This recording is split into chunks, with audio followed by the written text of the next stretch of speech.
सुप्रभात बच्चों। कल हमने शून्य कोटि की अभिक्रियाओं के लिए वेग समीकरण और समाकलित वेग नियम पढ़ा। आज हम देखते हैं प्रथम कोटि की अभिक्रियाएं तथा इनके लिए वेग समीकरण। प्रथम कोटि की अभिक्रियाएं अर्थात वे अभिक्रियाएं जिनमें अभिकारकों के एक अणु सीधे सीधे उत्पाद में परिवर्तित होते हैं तथा उसकी अभिक्रिया दर अभिकारक की एक घात की सांद्रता के समानुपाती होता है। ये प्रथम कोटि की अभिक्रियाएं कहलाती हैं।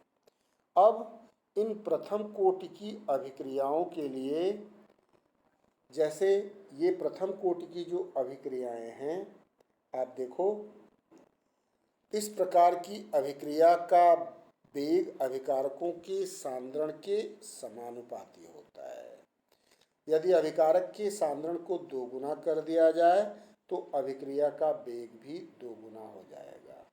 इनके कुछ उदाहरण हैं, जैसे एथिल क्लोराइड का विघटन है। यहाँ पर जो वेग नियम के अनुसार रेट होगा वो होगा =K × active mass of C2H5Cl। Ammonium nitride का विघटन है। यहाँ जो रेट होगा that =K × active mass of NH4NO2। Nitrogen pentoxide का विघटन है। यहाँ भी रेट होगा K × N2O5। हाइड्रोजन परऑक्साइड का विघटन है, यहाँ रेट होगा K × H2O2। या सल्फ्यूरिल क्लोराइड का विघटन है, यहाँ भी रेट होगा K × SO2Cl2।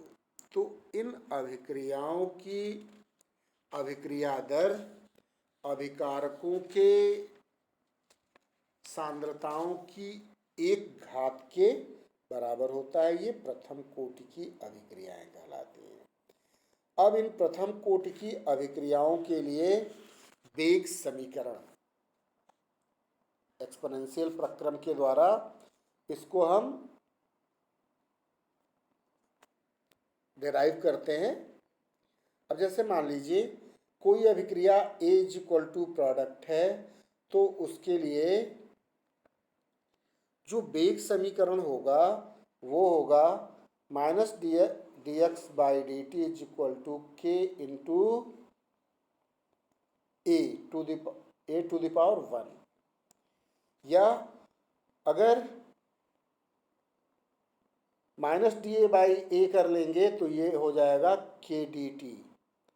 अब अभिक्रिया समीकरण है -dA/A = K dt। इसका समाकलन करते हैं तो समाकलन के पश्चात जो इक्वेशन आता है वो आता है -dA/A। इसका समाकलन करेंगे तो आएगा -log A = KT + I। यदि हम मान लें कि time t = 0 then A = A0, तो उस दशा में I का मान आएगा -log A। इसको समीकरण में रखेंगे तो आएगा -log A = KT + -log A0 या -log EA -log A0 = -KT या log EA/A0 = -KT या A/A0 = e⁻−KT या A = A0 e⁻−KT। यह जो समीकरण है इसको कहते हैं एक्सपोनेंशियल प्रक्रम। और इस एक्सपोनेंशियल प्रक्रम के द्वारा जो प्रथम कोटि की अभिक्रिया के लिए वेग समीकरण आता है वो है A = A0 e⁻−KT। इस समीकरण को दूसरे प्रकार से भी व्यक्त किया जा सकता है। K = -1/t log EA/A0 या K = 1/t log EA0/A। अगर log base 10 के फैक्टर में देखें तो यह आएगा K = 2.303 log base 10 A0 by ए। यहाँ पे अगर हम मान लें ए प्रारंभिक सांद्रण है ए मोल, स्मॉल ए मोल, तथा टी समय के पश्चात अगर ये एक्स मोल में अपघटित होता है तो A0 हो गया स्मॉल ए और ए हो गया ए माइनस एक्स। तब इस समीकरण को हम लिख सकते हैं k is equal to 2.303 by t log base 10 a बटे ए माइनस एक्स। यहाँ यह समाकलित वेग नियम या समाकलित वेग समीकरण के विभिन्न रूप हैं। इन्हें प्रथम कोटि की अभिक्रिया से संबंधित गणनाओं में प्रयोग कर सकते हैं। मतलब तीन समीकरण, पहला a is equal to A0 e to the power minus k t, दूसरा k is equal to 2.303 by t log base 10 A0 बटे ए, और तीसरा k is equal to 2.303 by t log base 10 a बटे a minus x.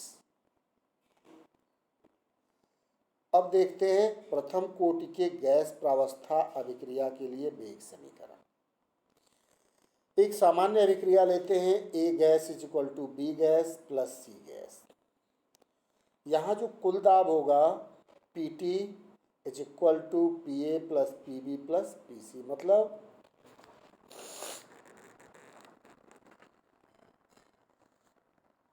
ये प्रारंभिक दाब P T है और टी समय पर प्रारंभिक दाब पी टी है। यदि ए बी सी के आंशिक दाब क्रमशः पी ए पी बी और पी सी हैं तब हम इसको व्यक्त कर सकते हैं कुल दाब is equal to P A plus P B plus P C. अब अभिक्रिया को देखते हैं। अभिक्रिया है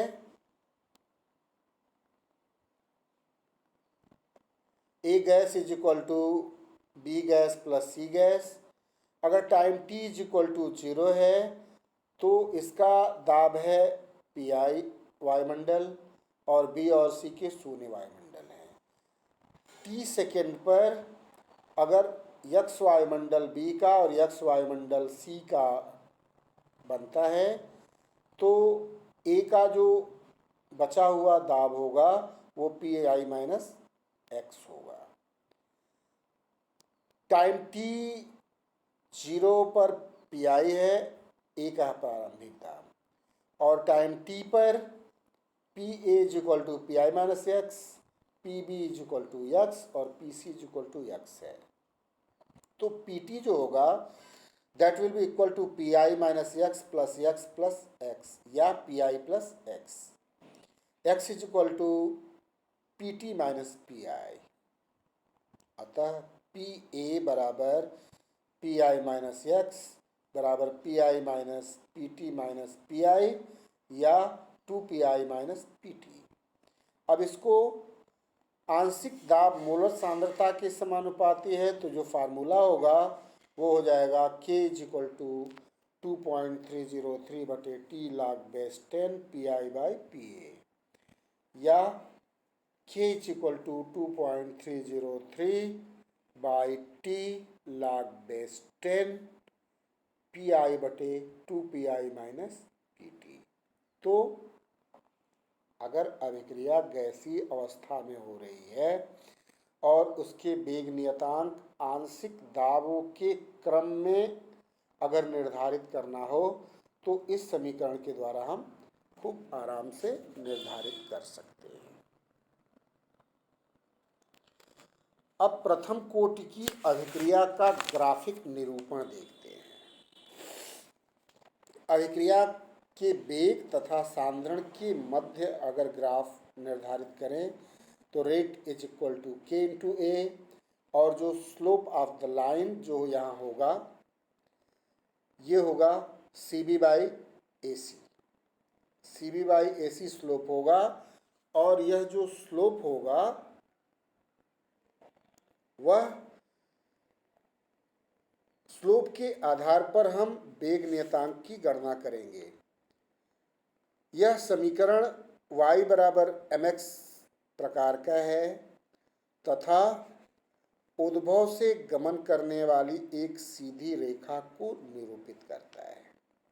अतः अभिक्रिया वेग के मान का अभिकारक के सांद्रण के मध्य ग्राफ खींचने पर चित्र के अनुसार गमन करने वाली एक सीधी रेखा प्राप्त होती है। इस रेखा की जो प्रवणता या स्लोप है ये दिखाया हुआ है CV/AC और ये होगा वेग नियतांक के बराबर। अर्थात अगर प्रथम कोटि की अभिक्रिया में अभिक्रिया के वेग और सांद्रण के मध्य ग्राफ खींचे तो एक सीधी रेखा प्राप्त होती है और उसमें इस रेखा की प्रवणता या जो स्लोप होता है वह वेग नियतांक के बराबर होता है। दूसरा देखते हैं सांद्रण तथा समय के मध्य graph. Formula A = A0 e⁻ KT के से स्पष्ट है कि प्रथम कोटि की अभिक्रिया एक एक्सपोनेंशियल प्रक्रम है तथा अभिकारक का सांद्रण और समय के मध्य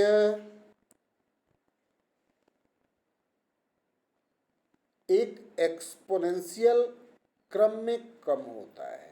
अतः अभिकारकों के सांद्रण तथा समय के मध्य ग्राफ खींचने पर इस चित्र के अनुसार ग्राफ प्रदर्शित होता है। तीसरा log A तथा समय के मध्य ग्राफ। समीकरण देखिए K = 2.303/T log/10 A0/A या log10 A = -KT/2.303 + log/10 A0। ये जो समीकरण है y = mx + c प्रकार का है तथा एक सीधी रेखा को दर्शाता है।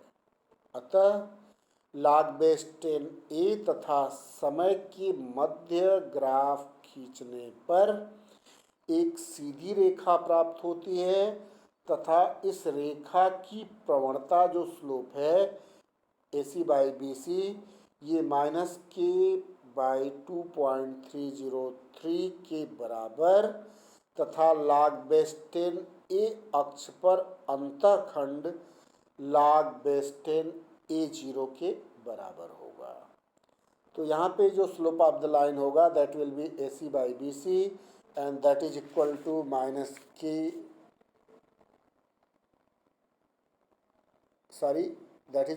K/2.303 और इंटरसेप्ट ऑफ द लाइन ये होगा intercept on log/10 A axis that is equal to log/10 A0।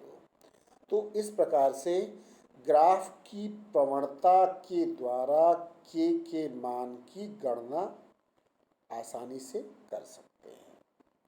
अब प्रथम कोटि की अभिक्रिया और अर्धायु क्या है? अर्धायु क्या है? किसी अभिक्रिया के आधे भाग के पूर्ण होने में लगने वाला समय अर्थात इस अभिक्रिया में अभिकारकों की प्रारंभिक मात्रा की आधी मात्रा को क्रिया करने में लगा हुआ समय उस अभिक्रिया की अर्ध आयु कहलाता है। प्रथम कोटि की अभिक्रिया का अर्ध आयुमान केवल अभिक्रिया के वेग स्थिरांक पर निर्भर करता है। अब प्रथम कोटि की अभिक्रिया के लिए K का मान K = 2.303 / T log/10 A0/A।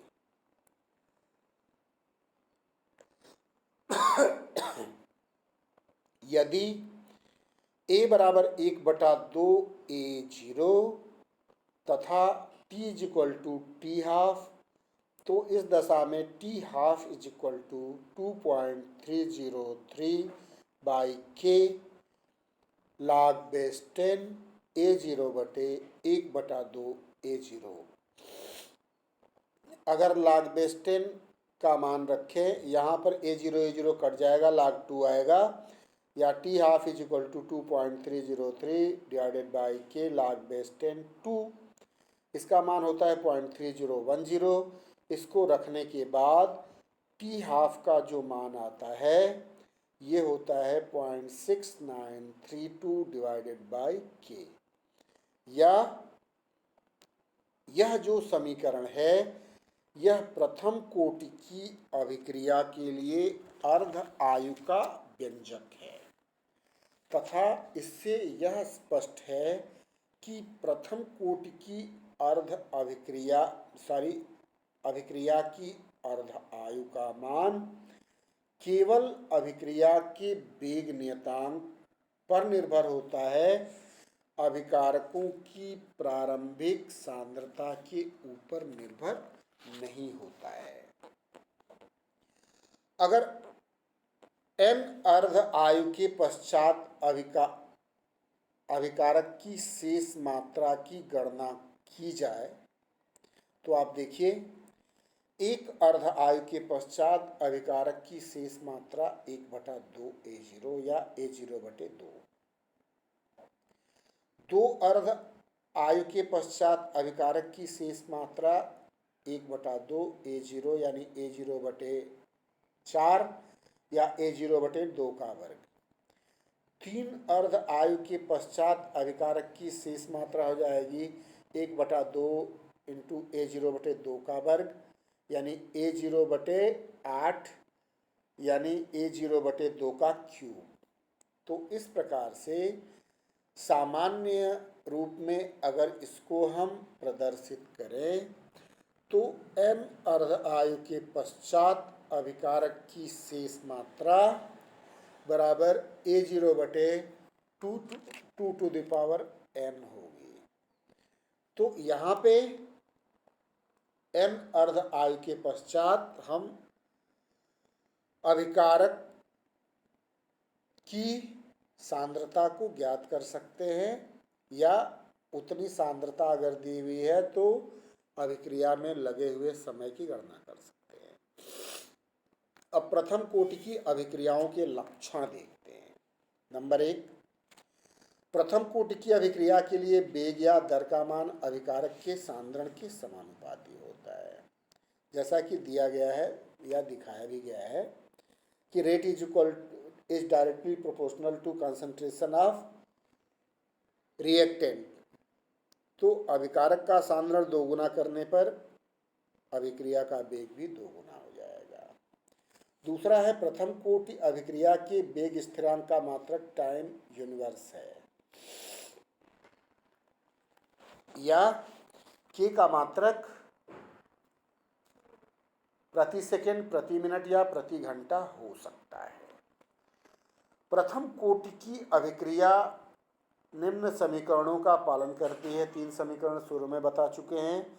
A = A0 e to the power minus KT, K = 2.303 divided by T log base 10 A0 बटे A, या K = 2.303 by T log base 10 A to the power A by A minus x। अगला है, प्रथम कोटि की अभिक्रिया के लिए log A तथा T के मध्य ग्राफ आरेखित करने पर एक सीधी रेखा प्राप्त होती है, जहां पर स्लोप ऑफ द लाइन या रेखा की प्रवणता -k/2.303 के बराबर होता है। प्रथम कोटि की अभिक्रिया की अर्ध आयु प्रारंभिक सांद्रण पर निर्भर नहीं करती है। अर्ध आयु का मान केवल अभिक्रिया के वेग नियतांक पर निर्भर होता है।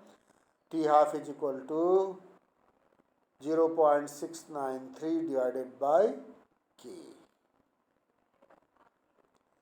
प्रथम कोटि की अभिक्रिया के किसी प्रभाज के पूर्ण होने में लगा समय प्रारंभिक सांद्रण पर निर्भर नहीं करता है।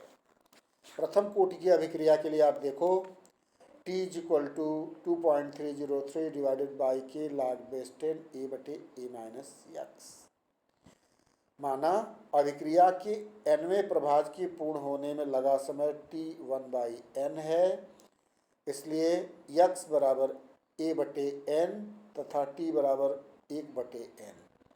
इसको रखने पर T1/n is equal to 2.303 divided by k log base 10 a बटे a माइनस a बटे n, या ये बराबर होगा 2.303 बाई के log बेस 10 1 बटे 1 माइनस 1 बटे n, या T1/n is equal to 2.303 divided by k log base 10 n बटे n माइनस 1। इस समीकरण से यह स्पष्ट है कि अभिक्रिया के nवें प्रभाज के पूर्ण होने में लगा समय सांद्रण पर निर्भर नहीं करता है, क्योंकि इस समीकरण में कोई भी सांद्रण पद नहीं है। तो ये कुछ प्रथम कोटि की अभिक्रियाओं के लक्षण थे। आज के लिए इतना ही। धन्यवाद।